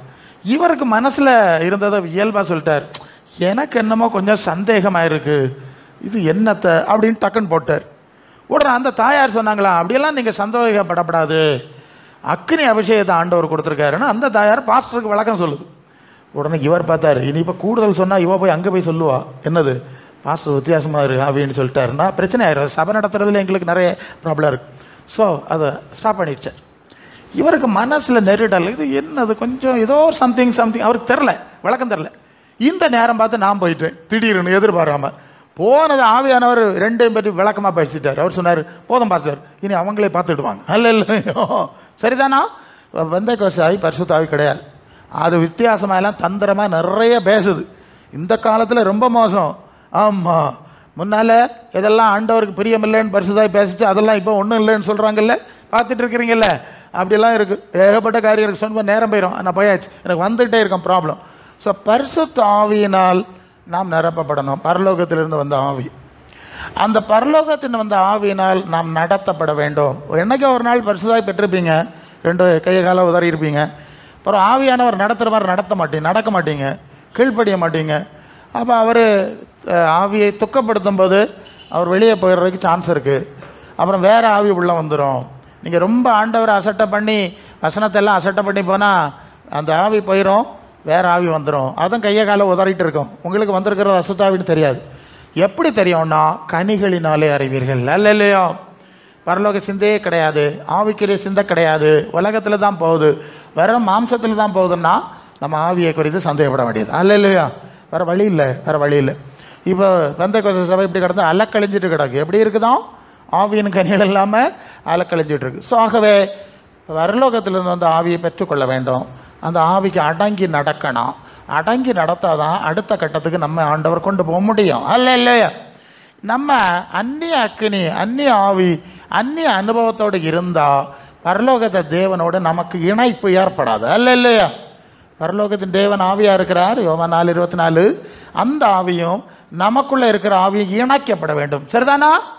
இணைக்கப்பட்டாதான் பரலோகத்தின் தேவனுடைய வெளிப்பாடு இப்படி வந்து உங்களுக்கு வரும். இல்லையா, எனக்குள்ளே இருக்க ஆவியும் பரலோக ஆவியும் வேற வேறன்னா அந்த செய்தி இங்கே வராது, இங்கே இருக்க செய்தி தான் வரும். இப்போ புரியுதா? உலகத்துக்குரிய செய்தி தான். ஏன்னா அந்த ஆவி இங்கே கனெக்ட் ஆகிரும், அந்த ஆவி அங்கே மாறி மாறி கனெக்ட் ஆகாது. அப்போ நமக்குள்ளே இருக்க ஆவி பரலோகத்திலிருந்து வந்த ஆவி தானா, அல்லது அந்த ஆவியை பெற்றுக்கிறோமா? அந்த ஆவியை பெற்றுக்கொண்டாதான் அந்த ஆவியோட உள்ள கனெக்ஷன், இணைப்பு ஏற்படும். அடுத்த கட்டத்துக்கு நாம் செல்ல வேண்டும். ஏன்னா ஆவிக்குள்ளாய் ஜெபம் பண்ணுதல்னு இருக்கு, அல்ல இல்லையா? வார்த்தையில் ஜெபம் பண்ணுறதில்ல, பரிசுத்த ஆவியானவரோடு இணைந்து ஜபிக்கிற ஜபம் இருக்கிறது. அப்போ நம்முடைய ஜபம் வெற்றிகரமாக அமைய வேண்டும் என்று சொன்னால் நமக்குள் தூய ஆவி இருக்கணும். பரலோகத்தின் ஆவியானவரோடு இணைக்கப்படும் போது அது வெற்றியை கொடுக்கிறது. அப்போ ஜபத்தின் பகுதியில் இந்த தூய ஆவியானவருடைய அனுபவம் மிக மிக முக்கியத்துவம் வாய்ந்ததாக இருக்கிறது. ஏன்னா அது ஒரு வசனம் உண்டல்ல, பிள்ளைகளின் அப்பத்தை எடுத்து நாய்க்குட்டிகளுக்கு போடுறது நல்லதல்ல அப்படின்னு மத்தேயு 15:26 சொன்னார். சரிதானே? அப்போ அந்த வசனத்தில் என்ன புரிகிறோம்? தேவனுடைய பரிகாரம், தேவனுடைய காரியங்கள் எல்லாம் யாருக்குரியது? தேவனுடைய பிள்ளைகளுக்குரியது. சரிதானே? தேவனுடைய பிள்ளைகளுக்குரியதான் தேவனுடைய காரியங்கள். அதை எடுத்து நாய்க்குட்டிகளுக்கு போட மாட்டேன் அப்படின்னு ஆண்டவர் சொல்கிறேன். சரி, அந்த பொம்பளை தாழ்த்தினா, நான் நாய் தான் பேய் தான், இங்கே இருக்கும்போது அந்த பிள்ளைகள் கீழே விழுற துண்டல் அந்த பூனை நாய் தின்னும் இல்லை, துண்டு தாங்கன்னு கேட்டால் ஆண்டவர் தாழ்த்தினார், பாவத்தை ஒப்புக்கொண்டு அப்படியே தாழ்மைப்பட்டதுனால சரியம்மா நீ ஒரு துண்டு வச்சுக்க அப்படின்னு கொடுத்துட்டார். சரிதானே? என்ன புரியுறீங்க? அப்போ பிள்ளைகளுக்கு உள்ளதெல்லாம் உனக்கு நான் தர முடியாது. அதில் ஒன்று புரியணும், தேவனுடைய காரியம் தேவன் தம்முடைய பிள்ளைகளுக்கு வச்சிருக்கிறார். மற்றவர்களுக்கு கொடுத்தா அவர் அவ்வளோதான், துணுக கொடுப்பார், அவ்வளோதான். சரிதானே? சரி, அப்போ தேவ பிள்ளைகளுங்கிற அந்தஸ்தில் நாம் இருக்கும்போது தான் தேவனிடத்திலிருந்து உரிய தகுதியான நன்மைகளை சரியாக நாம் பெற்றுக்கொள்ள முடியும். சரிதானே? புரிஞ்சதில்ல? இப்போ தேவ பிள்ளைகள் யாருன்னு கேட்டால் நம்மளுக்கு சொல்லியிருக்கலாம், இயேசுவை தேவனுடைய குமாரன் என்று விசுவாசிக்கிறதுனால யாரும் தேவ பிள்ளை ஆக முடியாது. நீங்கள் இயேசுவை தேவனுடைய குமாரன் என்று விசுவாசித்தால் அந்த இயேசு என்ன சொன்னாரோ என்ன செஞ்சாரோ அதில் நீங்கள் நடந்தால் தான் தேவ பிள்ளை. சரிதானே? விசுவாசிச்சிங்கல்ல, அவர் தேவகுமாரன் விசுவாசிச்சிங்கல்ல, அப்போ அவர் சொன்ன மாதிரி நீங்கள் செஞ்சுருக்கணும். செய்யாமல் தேவகுமாரன்னா தேவ பிள்ளை ஆக முடியாது. நிறைய பேர் தங்களை அப்படி ஏமாற்றிட்டே இருக்கிறாங்க. நாங்கள் இயேசுவை ஆராதிக்கிறோம், விசுவாசிக்கிறோம், தேவ பிள்ளைன்னு தங்களை ஏமாத்துறாங்க. அது ஒரு பக்கம். இன்னொன்று நான் சொல்லியிருப்பேன், ரோமர் 8:14, எவர்கள் தேவனுடைய ஆவியினாலே நடத்தப்படுறார்களோ அவர்கள் தான் தேவனுடைய பிள்ளைகள். சரிதானே? இப்போ புரிஞ்சுதா? அது நான் சொல்லியிருப்பேன். தேவன் தம்முடைய பிள்ளைகளுக்கு தம்முடைய ஆவியை கொடுத்து அங்கீகாரத்தை கொடுக்கிறார். சரியா? அது கீழ்ப்படுகிறவர்களுக்கு தந்தரல பரிசுத்த ஆவி சாட்சி, அப்போஸ்தலர் 5:32. சரியா? அங்கே படிக்கிறோம். அப்போ தேவன் தம்முடைய பிள்ளைகள் என்று அங்கீகரிக்கிறவர்களுக்கு தம்முடைய ஆவியை குறித்து சாட்சி கொடுக்கிறார். அது 15:8 இருக்குது. இருதயத்தை பார்க்கிற தேவன் நமக்கு அப்போஸ்தலராகிய ஆதி திருச்சபையாராகிய நமக்கு பரிசுத்தாய் தந்தது போல கொர்நேலியின் வீட்டாருக்கும் கொடுத்து அவர்களை கொடுத்து சாட்சி கொடுத்தார். சரிதானே? இப்போ கவனிங்க, தேவ பிள்ளை யாரு? தேவ ஆவியை பெற்றவர்கள். அப்போ இந்த பரலோகத்தில் இருந்த ஆவியை பெறாதவர்கள் தேவ பிள்ளை இல்லை. இது நான் உங்களுக்கு முன்னாலே சொல்லியிருப்பேன், கண்டிப்பாக சொல்லிடுவோம். இப்படி அந்த தேவ ஆவியை பெற்றவர்கள் தான் தேவ பிள்ளை, அவங்க தான் விசுவாசி, அவங்க தான் சபையார். இதுதான் அடிப்படை. இந்த அனுபவம் இல்லைன்னா உடனே அதுக்காக நீங்கள் தாழ்த்தி அழுது ஆண்டவரேன்னு ஜெபிக்கணும். பரிசுத்த ஆவியை பெற்றுக்கொள்ளணும். பரிசுத்த ஆவியை பெற்றுக்கொள்வது ஏதோ இப்போ ஏதோ எழுப்புதல்லாம் பேசுகிறாங்க, எழுப்புதலை ஊற்றும், எழுப்புதல் ஆவி வருமா, எழுப்புதல் ஆவி வந்தால் எல்லாருக்கும் எழுப்புதல் வருமா, அப்படி நிறைய பிரசங்கமார் பேசிகிட்டு இருக்கிறாங்க. அந்த ஆவி வந்தால் எழுப்புதல் வரலாம் சொல்கிறாங்க. அதுக்கெல்லாம் சில வசனங்கள்லாம் தந்திரமாக பயன்படுத்துவாங்க. அதை சரியாக புரிந்து கொள்ளணும். ஆண்டவர் முதலாவது ஒரு காரியம் நான் சொல்லிட்டேன், 24:49 லூக்கா, உன்னதத்திலிருந்து வரும் பலனால் தரிப்பிக்கப்படும் வரை எருசலேமிலே யாரு முதல்ல காத்திருக்க சொல்லிட்டார். சரிதானா? நம்பர் 1. ரெண்டாவது, பரிசுத்த ஆவியினாலே அவர் சாட்சி கொடுக்கிறாருங்கிறதையும் பார்த்துட்டோம். சரிதானே? ஓகே எபேசியர் 1:13, வாக்குத்தத்தம் பண்ணப்பட்ட பரிசுத்த ஆவியினால் முத்திரை போடப்பட்டீர்கள். சரிதானா? யாரு? விசுவாசிகள், சபையார். இவங்க தான் சபையாருங்க. ஏற்கனவே அது பரிசுத்தாவி பெறதுக்கு என்ன செய்யணும்? சும்மா ஜெபம் பண்ணோன்னு பரிசுத்தாவி வராது. நீங்கள் மனம் திரும்பி பாவ மன்னிப்புக்கின்ற ஞானஸ்நானம் பெற்றுக்கொள்ளுங்கள், அப்பொழுது பரிசுத்தாவின் வரத்தை பெறுவீர்கள். கழுவப்படுதலின் அனுபவத்துக்குள்ள வந்தா, ஞானஸ்நானம்னா கழுவப்படுதலின் அனுபவம், கழுவப்படுதலின் அனுபவத்துக்குள்ள வந்தா மனம் திரும்பி பாவாரிக்கை செய்து ஆண்டவரே பரலோக சித்தம் செய்ய ஒப்பு கொடுக்குறேன்னு வானத்தை பார்த்தீங்கன்னா பரலோக ஆவி உங்களுக்கு மேலே வரும். இதான் பரலோகத்தை பார்த்தீங்கன்னா பரலோகாவி, பூலோகத்தை பார்த்தா பூலோகாவி. அதுதான் அடிப்படை. இப்படி தான் பரிசுத்தாவி வரும். இவங்க தான் விசுவாசி. இவங்க பரிசுத்தாவினால் நடத்தப்படணும். சில சூழ்நிலைகளில் கொஞ்சம் வருவாங்க, சோர்வுகள், பின்மாற்றங்கள், அப்படியெல்லாம் சூழ்நிலை வரும்போது மீண்டும் உணர்வடைவார்கள். ரெண்டாவது இப்படி இருக்குன்னு ஆண்டவர் ஏதாவது வசனங்களை பேசும்போது உணர்வடைவாங்க. உணர்வடைந்து அப்படியே ஆண்டவரே எங்களை மன்னியும், நாங்கள் பின்வாங்கிட்டோம், குளிர்ந்து போயிட்டோம், எங்களை அனல் மூட்டோன்னு ஜபிக்கும்போது பின்மாரியை ஊற்றுகிறார். அல்ல அபிஷேகம், அது அக்கினி அபிஷேகம்னு சொல்லுவோம். இதை இவங்க அந்த அதில் வருதில்ல, சகரியா 10:1 பின்மாரி மழைக்காக வேண்டிக் கொள்ளுங்கள் இருக்குது. சரிதானே? நல்லா கவனிச்சிங்களா? அது என்ன மழை? என்ன மழை? பின்மாரி மழை. சரிதானுங்களா? வார்த்தை சரிதானே? இதைத்தான் பிரசங்கமார் சொல்றாங்க. இவங்க கொடுக்குற வழக்கம் என்ன தெரியுமா? 2000 ஆண்டுகளுக்கு முன்னால ஊத்துனது முன்மாரி மழை, இனி கடைசி காலத்தில் ஊத்துறது பின்மாரி மழையாம். ஒரு புதிய டெஃபினிஷன் கொடுறாங்க. நெவர் 2000 வருஷமா அந்த முன்மாரி ஊத்தப்பட்டுக்கிட்டே இருக்கா இல்லையா? இது வேற ஆவியா, அது வேற ஆவியாமா? அன்னைக்கு ஊத்துறா தானே இன்னைக்கு ஊத்துறாரு. 2 ஆவியை ஊத்த மாட்டாரு, ஒரே ஆவிதான். அது விசுவாசிகள் ஆனபோது ஊத்துறது. யாக்கோபு 5:7 அங்க என்ன சொல்லுது? ஒரு விவசாயி பயிரிடும் போது 5:7 யாக்கோபு 5:7 பிடிக்கணும். எப்படி இருக்க சகோதரரே? பொறுமையா இருங்க. பயிரிடுகிறவன் பூமியின் நற்பலனை அடைய வேண்டும் என்று முன்மாரியும் பின்மாரி வருமளவும் நீடிய பொறுமையோட காத்திருக்கிறான். கவனிக்கிறீங்களா? எத்தனை மழை? 2 மழை சொல்லியிருக்குல்ல. ஒன்று முன்மாரி, ஒன்று பின்னு மாறி. முன்மாரின்னா என்னது? அவன் முதல்ல வித்தை போட்டு செடியை நடும்போது தெய்வமே மழை பெஞ்சாதான் அந்த வித்து முளைச்சி வளரும். அது வளர்ந்து வரும்போது திருப்பியும் தண்ணி பற்றாக்குறை வந்துன்னா பிரச்சனை, திருப்பியும் ஒரு பின்மாரி பிழையணும். இதுதானே சொல்லியிருக்கு. அப்போ ஒரு முன்மாரி இருக்கணும்ல, அப்புறம் தானே பின்மாரி வரணும். முன்மாரியே பார்க்காதவனுக்கு எதுடா பின்மாரி? இது பிரசங்கமாருக்கு மண்டையில் என்ன இருக்குன்னு தெரியல. அல்ல சொல்றதே பின்மாரி தான் சொல்லியிருக்கு.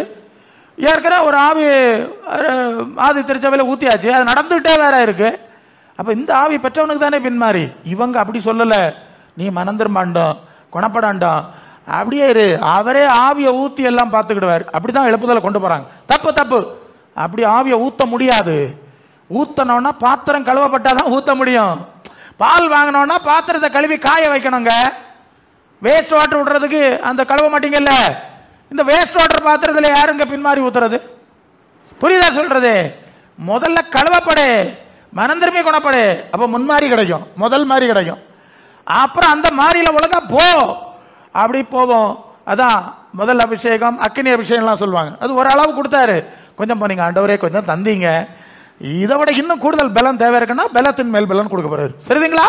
முதல்ல கொஞ்சம் பலம் கொடுத்தாரு, நீ ஒழுங்கா ஓடன ஆண்டவர் ஓடனே, ஆனா பலம் கூட தேவை இருக்குன்னா கூடுதல் தர போறாரு. அபிஷேகம் தந்தேரு, கொஞ்சம் கூட பலமா ஊத்துனா நல்லா இருக்கு, அக்கினி அபிஷேகம் தர போறாரு. இது எங்க முன்மாரி பின்மாரி? முன்மாரியே பார்க்கல, மனம் திரும்பல, குணப்படல. இவன் சொல்றான் அவர் மழையை ஊத்தி தான் குணப்பட வைப்பார். நெவர். முதல்ல போய் நீ பிரசங்கம் பண்ணு. அல்லேலூயா. மனம் திரும்புதல பிரசங்கம் பண்ணு, பரலோகத்தை பிரசங்கம் பண்ணு, சுவிசேஷத்தை பிரசங்கம் பண்ணு. இன்னொரு வார்த்தை நீங்க ஜெபத்தில் சொன்னீங்க, சுவிசேஷம். இப்ப சுவிசேஷம் ஒன்றும் பேசல. சுவிசேஷம்னா மனம் திரும்புங்கள், பரலோக ராஜ்யம். எந்த ராஜ்யம்? பரலோக ராஜ்யம் தாங்க சுவிசேஷம். மரித்தோர் உயிர்த்தெழுதல் தான் சுவிசேஷம். புதிய சரீரம், புதிய மகிமை தான் சுவிசேஷம். நித்திய ஜீவன் தான் சுவிசேஷம். சரிதானா? இங்க எங்கேயாவது கேட்குறீங்களா? அவர் பூமியின் உயரங்கள்ல ஏறி உட்கார பண்ணுவாங்கிறது சாத்தானுடைய சுவிசேஷம். அது இயேசுக்கு சுவிசேஷம் கிடையாது, அது பரலோக தேவனுடைய சுவிசேஷம் கிடையாது. இப்ப புரிஞ்சுதா? அதனால சுவிசேஷம் பேசல. இப்ப சாத்தான் சுவிசேஷம் நடக்குது, உலகத்தின் சுவிசேஷம் நடக்குது. இயேசு பேசின சுவிசேஷம் இல்ல, அப்போஸ்தலர்கள் பேசின சுவிசேஷம் இல்ல, பரலோக சுவிசேஷம் இல்லை. அப்ப சுவிசேஷத்தை திருப்பி பேசணும்.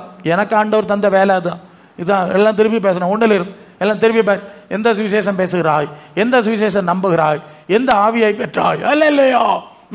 அந்த வசனம் இருக்குல்ல, 2 Corinthians 11:3. சீக்கிரம் வசனம் தான் சொன்னாதான் நல்லா இருக்கும். அது என்னது? அது 2 Corinthians 11:3 படிச்சாச்சா?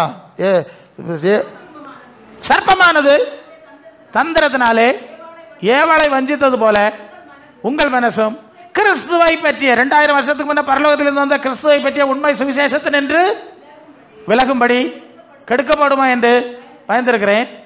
எப்படி எனில் வருகிறவன் நாங்கள் பிரசங்கியாத பூமிக்குரிய இயேசுவை பிரசங்கித்தான். ஆனால் நீங்கள் பெற்றிராத வேறொரு உலகத்தின் ஆவியை பெற்றுக்கொண்டால், வேறொரு சுவிசேஷத்தையும் பெற்றீர்களானால் உங்களுக்கு அது வெளிச்சமே வராது, நீங்கள் அதெல்லாம் ஏற்றுக்கொள்வீர்கள். சரி போதும், அப்பவே சொல்லிட்டாரு. வேறொரு இயேசுவை கொண்டு வருவானுவன், வேறொரு சுவிசேஷம் கொண்டு வருவான், வேறொரு ஆவி இறங்கும். இப்போ புரியுதா நான் சொல்லுது? ஆகவே பரலோக சுவிசேஷத்துக்கு நேராக திரும்ப வேண்டும். இயேசுவும் அப்போஸ்தலர்களும் அஸ்திபார சுவிசேஷத்துக்கு திரும்ப வேண்டும். பரலோகத்திலிருந்து வந்து ஆவிக்கு திரும்பணும். இதை சரி இல்லை, நாங்கள் வந்தோம், நாங்கள் கிளம்புனோம், கையை காலை உதறோம், அந்த கதையெல்லாம் வேணாம். இந்த வட்டத்தில் இருக்கான்னு பாருங்க.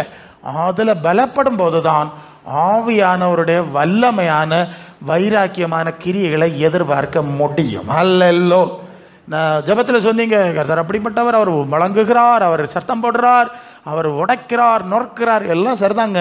ஏன் நடக்க மாட்டேங்குது? அல்ல இல்லையா? அந்த ஆவி தான் இங்கே வரமாட்டேங்குது. அந்த ஆவி வந்தால் அவர் சில காரியங்களை செய்கிறார். இல்லை அரண்களை நற்மூலமாக்குற தேவ பலனுள்ளதாக இருக்கிறான்னு பவுல் சொல்றார். அல்ல இல்லையா? இந்த மாம்சத்தின் ஆராதனைக்கு தேவை வராது. ஆவிக்குள்ளே போயிட்டா அது போயிடும். உங்கள் கொட்டு உங்கள் பீட்டு ஒன்றுமே நிற்காது. அல்ல இல்லையோ? அது பாட்டுக்கு போயிடும். ஆவியானவர் நடத்த ஆரம்பிச்சிருவார். நம்மளாம் பயந்து நடுங்க வேண்டிய ஆயிரும். ஒரு சம்பவம் சொல்லி நான் முடிக்கணும். ரொம்ப வருஷத்துக்கு முன்னே ஒரு குறிப்பிட்ட ஊழிய சூழ்நிலையில் அங்கே நான் பிரசங்கம் பண்ணுவேன். நீங்கள் நல்லா பேசுகிறீர்கள், போதக சமர்த்தன், எனக்கு ஒரு அந்த சீனியர் பாஸ்டர் சொன்னது அப்படின்னு சொல்லி, என் சபையிலெல்லாம் நீங்கள் பேசணும் அப்படின்னு அங்கே போங்க இங்கே போங்கெல்லாம் சொல்லுவார். ஸோ அந்த ஊழியத்தோட கொஞ்சம் ஆழமான பழக்கம். அந்த சந்தர்ப்பத்தில் இந்த பின்மாறி எழுப்புதெல்லாம் சொல்கிறாங்கல்ல, இது மாதிரி ஒரு பரிசுத்தாவியானவருடைய அதனால் நம்ம சபையில் வரட்டு, அவ்வளோதான். ஜெனியூனாக போகிறது, நம்ம எல்லாரும் பரிசுத்தாவி பெற்றுக்கொள்ள வேண்டும், அவ்வளோதான். எப்படியாவது பரிசுத்தாவி பெற்றுக்கொள்ளணும், அந்த அனுபவம் வரணும் சபைக்குள்ளே அப்படிங்கிற ஒரு சூழலை பற்றி நாங்கள் பேசுவோம். சில காரியத்தை பேசும்படி செயல்படுத்தும்படி எனக்கு சொன்னாங்க. அப்படி இருக்கும்போது நாங்கள் வந்து ஒரு நாள் சாப்பிட்டுட்ருக்குறோம், மத்தியானம் சாப்பிட்டுட்ருக்கோம். அப்போ வந்து அந்த சீனியர் பாஸ்டர் இப்போ இல்லை, அவர் ஒரு சம்பவத்தை சொன்னார். இந்த எழுப்புதல் பரிசுத்தாவி சம்மந்தமான விஷயங்களில் தான் நாங்கள் அப்படியே பேசி அப்படி போகும்போது அவர் ஒரு சம்பவம் சொன்னார். எங்கள் சபையில் முன்னால் கொஞ்சம் அனல் இருந்தது, பிறகு அனல் கொஞ்சம் குறைஞ்ச மாதிரி இருந்தது. அப்போ நாங்கள் ஜெபம் பண்ணோம், ஆண்டவரே எங்கள் சபை அனல் குண்டி கிடக்கிறது, உலர்ந்து கிடக்கிறது, எங்கள் சபையில் ஒரு அனல் தரணும், பரிசுத்தாவினுடைய ஒரு வல்லமை தரணும் அப்படின்னு நாங்கள் ஜெபம் பண்ணோம். அவர் சொன்னார், நாங்களாம் நல்லா ஜெபம் பண்ணோம். நாங்கள் ஜெபித்தது போலவே எங்கள் சபையில் இந்த பின்மாறி சொல்கிறாங்கல்ல, அது ஏற்கனவே நடந்துகிட்டு இருக்குதுங்க. அது இது ஒன்றும் புதுசாக வர்றதில்ல. முன்மாரியை படுறான், கொஞ்ச நாள் கழிச்சு பின்மாரியை படுறான், இன்னும் மகிமையாக அவன் போயிட்டுருக்கிறான். இது ஒன்றும் கடைசி காலத்தில் ஒன்றும் தனியாக ஊற்ற போகிறது கிடையாது. சரி, அப்போ இது வேணும். ஏன்னா அவர் சொன்னது எங்கள் சபை எப்படி இருந்து பெற்ற சபை தான் இப்படி ஆயிடுச்சு, திருப்பி ஊற்றுங்கன்னா நாங்களாம் ஜோம் பண்ணோம், அதுக்கெல்லாம் கூட்டங்கள் போட்டோம், உபாசத்தோம், தாழ்த்தணும். எகெயின் ஒன்ஸ் மோர் இப்போ வந்து அந்த ஆவி இறங்கிடுச்சு, வந்துடுச்சு. அவர் சொல்லி நல்ல வல்லமையான அனுபவம் நடந்தது. எப்போ பார்த்தாலும் எங்கள் சபையில் ஜெபம் நடக்கும், பகலே நடக்கும், ராத்திரி நடக்கும், எப்போ நடக்கும். அவர் சொல்கிறாரு, நாங்கள் பகலில் காலையில் எப்படியும் ஒரு 9-10 மணிக்கு ஜனங்கள் தன்னாவே வந்துடுவாங்க, அபிஷேகம் பெற்றவங்கள்லாம் வந்துடுறது ஜெபம் பண்ணுவாங்க. ஸோ நாங்கள் என்ன செய்வோம், அதுக்கு முன்னால் குளிக்கிறதுக்கு கொஞ்சம் தள்ளி தூரத்தில் ஒரு குளம் இருக்குது. அந்த குளத்தில் போய் இந்த பிரதர்ஸ் எல்லாம் தனியாக தங்கியிருப்பாங்க, சகோதரர்கள். இவங்க வந்து குளிக்க போவோம். அப்போ குளிக்க போகும்போது கொஞ்சம் தூரம் போனோம், இல்லை போகணும், போயிட்டு வரணும். போகிற வழியில் நாங்கள் ஏதாவது பேசிட்டு போவோம். என்ன பேசிட்டு போவோம்னா, அன்னைக்கு இருந்த அரசியல் நிலவரம், கருணாநிதி இப்படியா, எம்ஜிஆர் அப்படியா, பழைய காலம் இல்லை, இப்படி இந்த உலக விவகாரம், பேப்பரில் வந்த செய்தி, இதை நாங்கள் மாறி மாறி அது அவன் சரியில்லை பாருங்கன்னு ஒருத்தர் சொல்லுவார் இல்லையா, இப்படி இது வழக்கமாக பேசுகிறது தான். ஸோ இப்படி பேசிட்டு போவோம். அங்கே போவோம், குளிச்சாச்சு, திருப்பி வருவோம். வரும்போதும் அவ்வளோ நேரம் டைம் பாஸ் ஆகணும்ல, ஏதாவது அன்னைக்குள்ள உலக நடப்பெல்லாம் பேசிட்டு வருவோம். வந்து உட்காந்துருவோம், இங்கே வந்து ஜபத்தில் உட்காருவோம். இந்த சிஸ்டர்ஸ் என்ன பண்ணுவாங்க, இங்கே இருக்க ஊழியக்கார சிஸ்டர்ஸ் வருவாங்க, அவங்கள குளிச்சுட்டுலாம் ரெடி பண்ணிட்டு வந்துடுவாங்க. வெளியே வந்து வரக்கூடிய விசுவாசிகளும் வந்து உட்காருவோம், ஜெபம் பண்ணுவாங்க. இவங்க எல்லாம் வந்து ஜெபம் பண்ணா, அங்கே இருந்து ஒரு சிஸ்டர், டேய் ஆத்மாவே நீ குளிக்க போகிற வேளை என்ன பேசினாய், கொள்ளாமா, குளிக்க போற வேலை என்ன பேசினாய், சரம் மாரியா, நான் உன்னை கண்காணித்து கொண்டிருக்கிறேன் டான் டிங்னு பேசிட்டார். இவர் சொல்றாரு, நாங்க நடுங்கி போறோம். தெய்வமே, அவர் சொல்றாரு, எங்களுக்கு வலது பக்கம் திரும்ப முடியாது, இடது பக்கம் திரும்ப முடியாது. ஒரு கூர்மையான கத்திய கையில வச்சிருந்தா எவ்வளவு கவனமா இருக்கணும், வெட்டிடும்ல. இப்படி ஆகி போச்சு, நாங்க பயந்து நடுங்கி போனோம். அவர் சொல்றாரு, நாங்க ஆண்டவர்கிட்ட கெஞ்சின, ஆண்டவர் இப்படி ஊத்துனா நாங்க தாங்கிக்கிட மாட்டோம், கொள்ளாமா, இழப்புதல் வேணுமா, பின்மாறி வேணுமா, இப்ப கொடுத்த பிறகு இப்படி ஊத்துனா நாங்க தாங்கி கொஞ்சம் கொஞ்சம் குறைச்சப்படாதா, கொஞ்சம் குறைக்கணுமா, முதல்ல கூட்டணுமா, பிறகு குறைச்சணுமா. அவர் சொல்லார், ஒரே ஐடியா போயிட்டு நீ கூட்டம் வேண்டாம் குறைச்ச வேண்டாம், உனக்கு இஷ்டத்துக்கு நான் கூட்டணும், உனக்கு இஷ்டத்துக்கு நான் குறைக்கணும். இப்படி தானே இப்போ ஆவியானவர் நம்ம இஷ்டத்துக்கு கண்ட்ரோல். நீ வேண்டாம் போ அப்படின்னு சொல்லி ரொம்ப சங்கடம் ஆகி போச்சு. தெரியாதனமா இல்லையா சொல்லி போட்டோம். இந்த ஜனங்கள் தாங்கிக்கிடாதேன்னு பயந்துட்டோம், நட்டுங்கணும். இப்போ புரியுதுல நான் சொல்றது? அதாக்கம் பரிசுத்தாவினுடைய அனுபவம் பாருங்க. அதுதான் பின்மாறி, அது ஏற்கனவே ஊத்திக்கிட்டே இருக்கு. இப்போ ஒரு தரம் கேட்கறது இல்லை. ஆவி போனதும் தெரியல, ஆவி அவிஞ்சதும் தெரியல. தெரிஞ்சா இல்லையா பின்மாரியை கேட்க முடியும்? ஐயே ஆரம்பத்தில் எப்படி இருந்தேன், இப்போ அந்த அனல் இல்லையே, அந்த அபிஷேகம் இல்லையே, அந்த வழிபாடு இல்லையே, அந்த தரிசனம் இல்லையே, அந்த வைராக்கியம் இல்லையே, அந்த அற்புதம். ஒரு உணர்வு வந்திருந்தா பின்மாறி கொடுக்கணும். இது அந்த வசனம் தான் வந்துட்டே இருக்கு. ஐயோ அதை சொல்லி முடிச்சிடலாம். வெளிப்படுத்தின விசேஷம் 3ஆம் அதிகாரமா அதை வந்து என்ன சொல்லுதான், அந்த சபை எப்படி சொல்லுதான், அது அப்படியே வாசிட்டா நல்லது இல்லை, நீங்கள் வாசிட்டா நல்ல 16 இருந்து படிங்க. 16 3:16. இப்படி நீ குளிரும் கிடையாது, அனலும் கிடையாது, வெது வெதுப்பா இருக்கிறாய், வாந்தி பண்ணி வெளியே போட்டுருவேன். அப்புறம் பார்த்துடுங்க, நிர்பாக்கியம் உள்ளவன், பரிதபிக்கப்பட்டவன், தரித்திரன், குருடன், நிர்வாணியம் இருக்கிறதை அறியாமல் நான் ஐஸ்வர்ய சம்பனன் என்றும் திரவிய சம்பனன் என்றும் எனக்கு ஒரு குறைமில்லை என்று சொல்லுகிறாய். போதும் போதும், நேரம் போயிடும். இப்படி நான் இக்கப்போ தாய் போனேன், மகிமா விலகி போச்சு, நீ தாழ்த்தி இருந்தா உனக்கு பின்மாறிய தந்திருப்பேன். நீ அதை மறைச்சுக்கிட்டு தொழிலதிபர் உட போட்டு கர்த்தர் என்ன ஆசீர்வதித்திருக்கிறார், ஒரு காரை வேண்டி விட்டுட்டு கர்த்தர் என்னோடு கூட இருக்கார். இதா இப்படி அப்படி இல்லையா பரிசுத்தவான்கள் போனாங்க. இப்ப புரியுது இல்லையா உங்களுக்கு சொல்லாது? பின்மாறி வேணும்னா முதல்ல முன்மாறி வேணும். ஆண்டவரே பின்மாறி, ரெண்டாவது முன்மாரியே வரையிலேயே. முதல்ல உள்ளதே கிடைச்சல, அழுத விழிச்சு அதை வாங்கு, அந்த அபிஷேகத்தில் நட. அது போகும்போது அதுக்கு பிறகு பின்மாரிக்கு அவசியம் ஏற்பட்டால் சில வேளை நீ கேட்க வேண்டிய அவசியம் இல்லை, அவரே தந்துருவார். அல்ல இல்லையா? அவரே தெரியாதாக்கும் அதிக கனி கொடுக்கும்படி சுத்தம் பண்ணுகிறாருன்னு சொன்னார்ல, கனி கொடுக்குறாரு, அவரே தந்துட போறாரு. இது கடந்து ஆளவரையெல்லாம் கொட்டி மேடா போட்டு டிவியில எல்லாம் பத்திரிகையெல்லாம் விளம்பரம் அடிச்சு படம் காட்டினதுக்கு அரை கூட்டில் போயிருந்த ஜோமன் உனக்கு கிடைச்சது கிடைச்சோம். அல்ல இல்லையா? நீ படம் காட்டினேன்னா படம் காட்டு, படம் படுத்து ஆடுகிற பிசாசு வருவான். சரியா? இந்த படத்துல ஏமாறாத. ஓகே, தலை தாழ்த்துக்க, கத்த ராசி கேட்டு ஏமா தாழ்த்துங்க தாழ்த்துங்க, ஒப்பு கொடுங்க. அம்மா நேரம் போயிட்டு இருக்கு, பரிசுத்தாவி கிடைச்சதா, முன்மாறி கிடைச்சதா? அல்ல இல்லையோ? தலையை தாழ்த்து, என்ன பார்த்து பிரயோஜனம் கிடையாது. ஐயே ஆண்டவரே உம்முடைய ஆவி இல்லைன்னா இன்னும் உமக்கு பிள்ளை ஆவேலையோ. முதல்ல ஆவியை பெறணும். அது அருமையான ஜெப பாயிண்ட். சொல்லுங்க, எனக்கு முன்மாறி வேணும், உன்னதத்தின் ஆவி வேணும், பரிசுத்த ஆவி வேணும். அதுக்குள்ள தடை எல்லாம் மாறணும். கழுவப்படு கழுவப்படு.